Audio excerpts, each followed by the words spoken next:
A story about a man who was left in another country by his family as a test to see if he could handle it on his own. I was always sure that my family would support me in everything. We always planned vacations together, went on vacations to different countries, and it became our tradition. This year I decided that a few weeks on the beach would be perfect for us, and booked a villa in another country. It was going to be our next great trip, but I didn't know that this trip would be the last one we would spend together. We always made decisions together, organized vacations, thought about the future. I booked a villa on the beach, where we were going to enjoy time together, enjoying nature, the beautiful climate, and pleasant company. For me, it was an opportunity to spend time with my family, to create new memories. Everyone agreed. Everyone was happy. I had no idea that it wouldn't be the way I imagined. On the day of the trip, everything started as usual. I arrived at the airport, helped with luggage, made sure everything was in order, and tried to make everyone happy. My family was happy, gathered at the airport, discussing what we would do upon arrival. I noticed them laughing and joking among themselves, but I didn't pay any attention to it. As always, I was part of the process, helping with the organization, buying souvenirs, planning outings. When we arrived at the place, I felt like everything was going according to plan. We ended up in a paradise on the coast, with a beautiful beach, snow-white sands, and a turquoise sea. The villa was perfect. Everything looked like paradise, and I couldn't imagine that this would be the starting point for something more gloomy. I started to enjoy the trip. We walked, took pictures, spent time together. But gradually I started to notice something strange. My family seemed to have become a little distant. They no longer paid attention to me as they used to. They laughed. They talked to each other, but I felt like an outsider. Every day I felt more and more that they didn't need me. One morning I woke up and realized that I was left alone. My family had disappeared. I saw that their things had disappeared from their rooms. No one warned me. No one said anything. They just left. I was left alone in a foreign country, without support, without orientation, without any hope of help. They just left me. At first I couldn't believe it was true. I stood on the beach, looking around the villa and trying to understand what was happening. It was like a bad dream, but in reality it was my life. How did it happen? Why did it happen? I started looking for them in the rooms, but they had already left. They hadn't even said goodbye. It was something unthinkable and I couldn't understand what had happened. They left me, and it was a real blow. My family had always been important to me. We had overcome difficulties together, built our future together. And suddenly I found myself alone. I felt abandoned, that I was no longer part of this world, part of this family. They moved on, and I was left, not knowing how to get home. I started looking for a way to get home. But everything was getting more and more difficult. A foreign country, an unfamiliar language, and most importantly, no support from my family. They left me without any explanation. I tried to figure it out, to turn to different people, but every time I was rejected. Everyone looked at me like a stranger. I was alone, in a foreign country, with zero support. Only now did I realize that this was not a coincidence. It was something more. My family decided to test me. They didn't just leave me, it was a test. They wanted to see if I could manage without them. And I was now part of their experiment. They laughed as they left, not thinking about me staying. They wanted to see if I could get home on my own, if I could solve the problem on my own. I began to feel that this was not just a trip. This was a test. And I was part of it. And every day I felt more and more pressure. I had no support. My family was just watching me from the sidelines, testing my capabilities. Left alone, I began to try to regain control of the situation. I realized that I could not just sit and wait for help. My family had left me, and this was their test. I could not let them see me panic. If this was their test, I had to pass it, no matter how hard it was. I started planning how to get home. But a foreign country was a huge challenge for me. I didn't speak the local language, and even in a restaurant or shop I had to use sign language or write on paper. It was hard, but I couldn't give up. I turned to the locals, asked them how to get to the nearest airport, but I didn't always get clear answers. They were all foreign, and I felt like each new day only added more pressure to me. My confidence began to crumble. For the first 2 days, I tried to stay calm, but every time I looked at the empty house, I felt my strength gradually drain. I sat in a room that had once been filled with laughter and conversation, and now it seemed soulless. I watched the wind blow the curtains through the open windows, and thought about how easily my family had just left, leaving me here. They thought it would be a lesson for me, but for me, it was a disaster. I realized that I had to get out of this situation myself. I decided that I would find a way out and return home, no matter what. I started looking for transportation, looking for a way to get to the airport. Every step was difficult, every step was a test, but I knew that I could not afford to stop. On the third day, I found a small bus that was going to the nearest airport. I was on the verge of exhaustion, but I could not stop. On the bus, I heard a few words in the local language, but all of it was incomprehensible to me. My eyes tried to find support in the people around me, but their looks did not give me hope. I was alone, and that was the worst. When I arrived at the airport, the feeling of loneliness became even stronger. My family had left me not only in a foreign country, but also in a world where I was completely alone. I started looking for tickets, asking about flights, but every time I approached the airport staff, they looked at me like I was a stranger. Language became a barrier for me, and I felt my chances of getting home diminishing with each passing minute. I thought it would be a test, and I was ready to take it, but the reality was much more difficult. At that moment, I remembered my family and how they laughed when they left me here. They left me without saying goodbye. They didn't think I would go through this, that I would be alone in a foreign country. They wanted to test me, to see if I could overcome the difficulties on my own.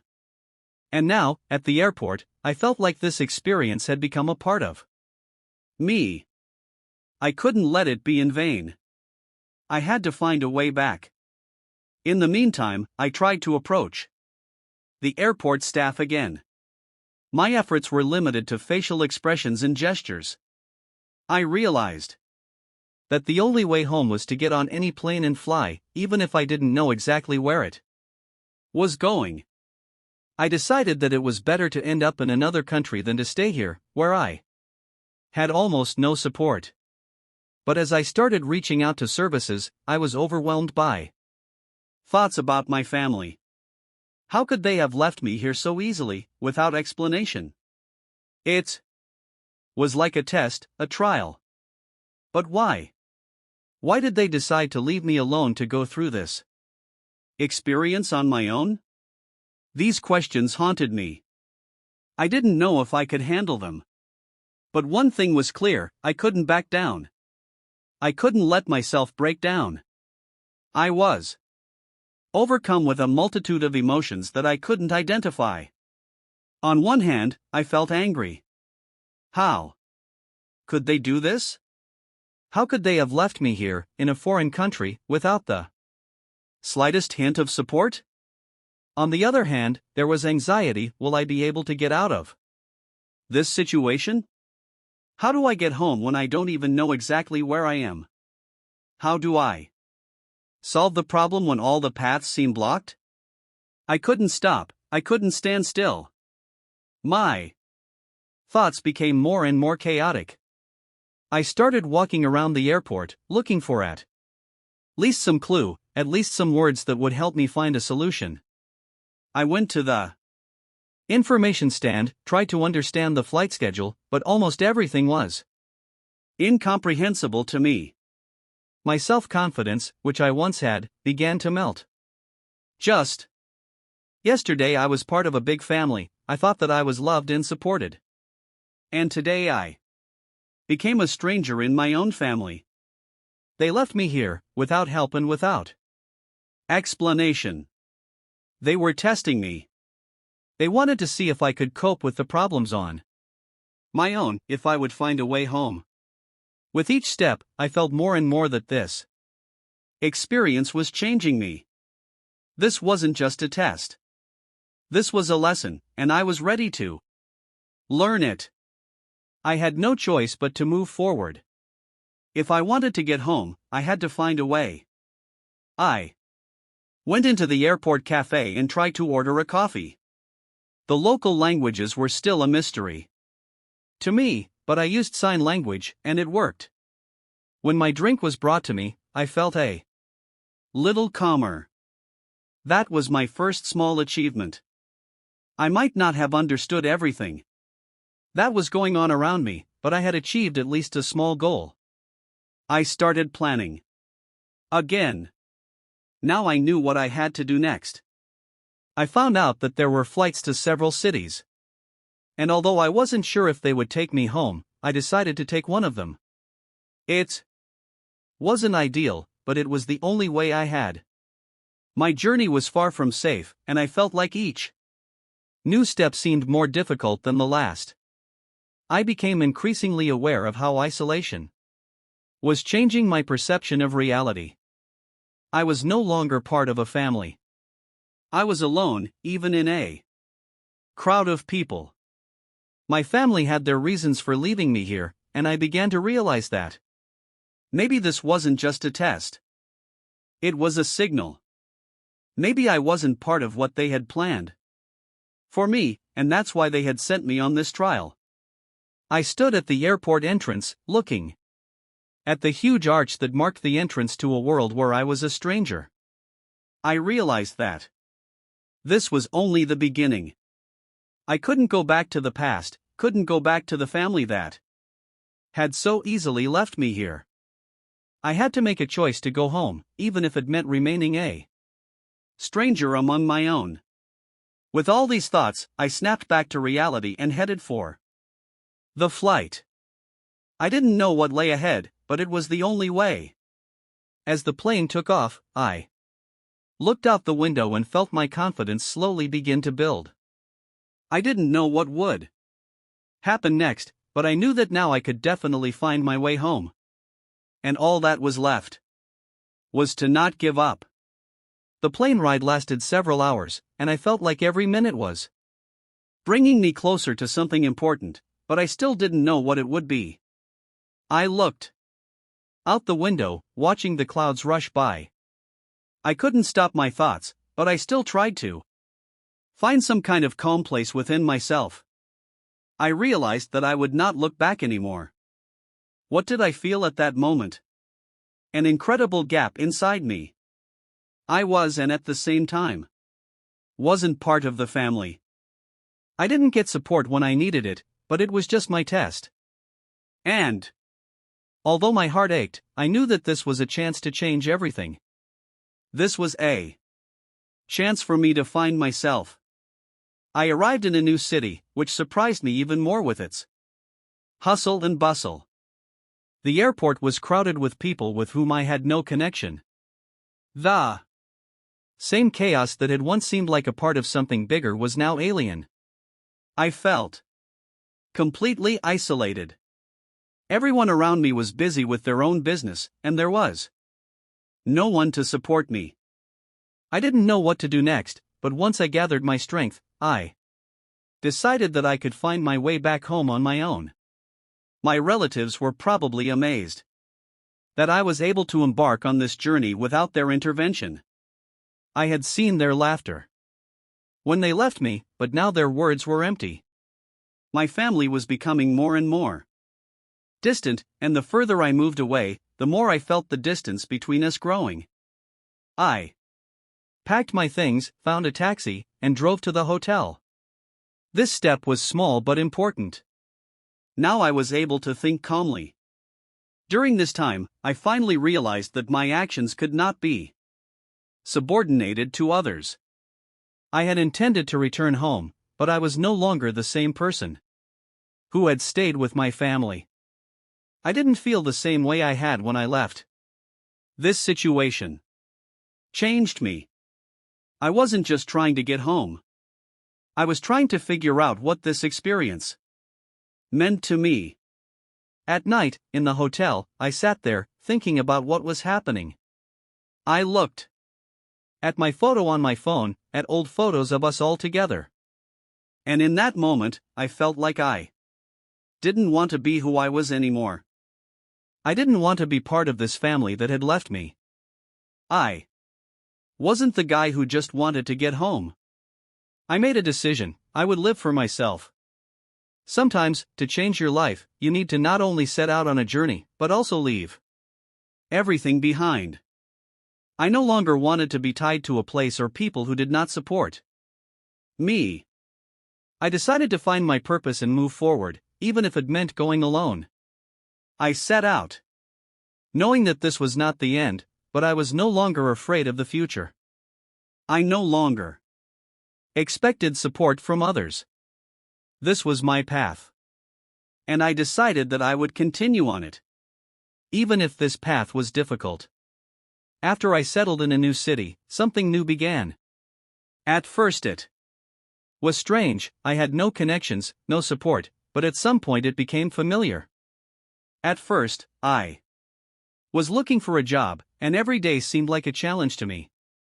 The city was a big machine that had no time to stop, and every movement in it seemed important. But even in this stream of people and events, I remained a stranger. I watched others, their lives, their hustle and bustle, and it seemed distant and unfriendly to me.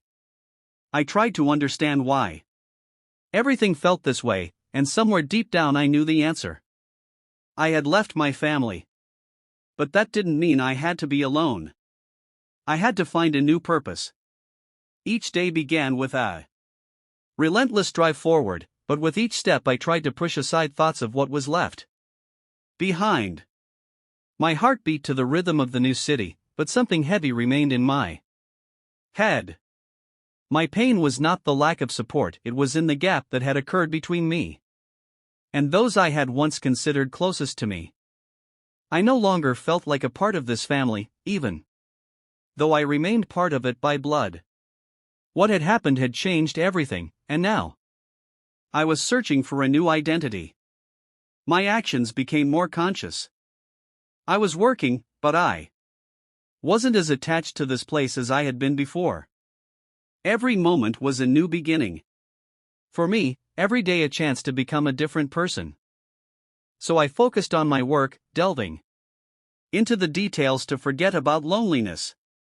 I was creating new connections, although I couldn't figure out if I would be ready to leave them if necessary. As I began to build a new life, I didn't pay attention to old photos and memories. But sometimes they still came back. The pages of an old photo album reminded me of times when everything was clear and certain. But now everything looked different. Those pictures of us together no longer evoked nostalgia. They were no longer my past, they were no longer part of who I was. I understood that my future could not be built on something that had become part of another world. And then, a few days later, feeling a little calmer, I received a message from my mother. Her words were short and as empty as the ones I had heard from her before. She asked if I was Okay, if I had a place to stay. But it was more of a formal question than a real desire to know how I was feeling. I read her message, and it brought out a surge of emotions in me that I hadn't expected. Instead of feeling disappointed or resentful, I felt an incredible sense of relief. It meant that I was no longer attached to those who had left me. At that moment, I realized that I no longer needed their support. I was strong enough to do it myself. My answer was short: I'm fine. Thank you for your concern. And all I felt was freedom. Freedom from the past, from what no longer mattered. And so, over time, I began to learn new things. I realized that life's journey doesn't always provide answers, but it's important to find your place in the world, even when it's not what you're used to. Every day was a new discovery. And even though I was far from my family, I no longer felt abandoned or abandoned. I was living in a new way, with a different purpose. I decided not to reach for what was no longer there. I was moving forward, even if it was difficult. It was a journey where I learned to value solitude, independence, and freedom. Now I knew that everything depended only on me. After a while, when I was fully settled in my new place, I felt a strange sense of peace that I had never felt before. Gradually, I learned to live without looking back, without being tied to those I once considered my family. I built my new life, made new friends, and did things that really brought me joy. Every day I became more independent, and I no longer felt the need for old relationships. But suddenly, without warning, the moment came when everything changed. One morning I received a letter. A letter addressed to me from my family, although I had not had any contact with them for a long time. I did not open it right away. I left it on the table while I went about my business. The letter waited for me for several days, but I still could not stop thinking about what it might contain. Was there anything important in it? Or was this just another attempt to keep me back in the life I had long wanted to escape? Finally, I decided to open the letter. And what I saw on its pages turned everything upside down. It turns out that my family, even though they had left me, were still watching me. The letter contained a message that I was really just part of a bigger game. It turned out that it was all a test. They wanted to see if I could achieve anything in life on my own, without their help, or if I would feel needed in this world again. My family decided to arrange this test by leaving me in a strange place to see if I could find my way back. It was their decision, and it had neither regret nor compassion. All that was left after their action was cold disappointment. I stood in the room, holding this letter in my hands, and my heart beat faster. But instead of anger or pain, I felt a strange emptiness. This was not what I had expected. When I left my family, I thought I would find myself. I thought I would find a place where I would be needed. But instead, I had simply become part of someone else's game. And now I realized that they had not done this with any intention of helping me. They had done this to test my resilience, to see if I could hold on. The feeling of disappointment was incredibly strong, but at the same time a feeling of freedom had appeared. I was no longer tied to their games. I was now responsible for my own life. My entire family, everything I had once considered important, was left behind, and this letter was the last straw that finally freed me from any illusions. Now I was ready to completely renounce the life I had left behind. I had no desire to return. I no longer needed their validation or their approval. I decided that I would never again allow someone else to have such power over my life. I was my own boss and had complete freedom of choice. It meant I would no longer feel like a steward of other people's expectations. I had cut ties, leaving everything behind. And now I understood one thing: nothing that had happened had mattered. Because I hadn't just survived this ordeal, I had come through it and become stronger. I was free, and no one could ever make me doubt who I was again. All that struggle, all that effort, everything I had been through had led to one conclusion: freedom had been the most important achievement.